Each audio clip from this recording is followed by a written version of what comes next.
各位晚上好，我係陳武松，我係第7任霹靂陶瓷廠商工會個會長。今日我好開心，有機會同大家了解下工會當年成立同埋發展個過程。首先，我哋就要響60、70年代講起，嗰陣時大部分陶瓷廠家集中響怡保、江沙路嗰一帶，有部分都係仲響非法地起廠。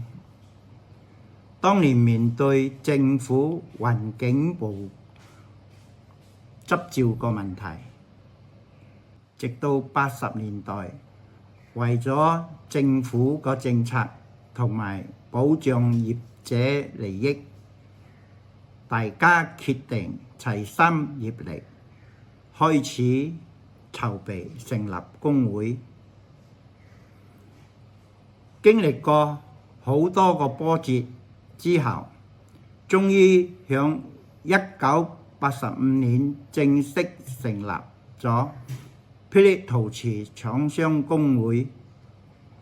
當時一共有62間陶瓷廠加入成為會員。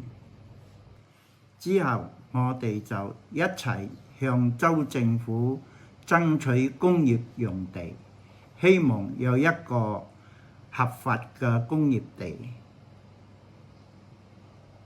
我哋好幸運得到州政府最終批准咗珠寶成立工業區，而且每方尺2溝半賣俾我哋。就係咁樣，陶瓷村就正式成立。歷史就係咁多啦，多謝大家一齊嚟分享。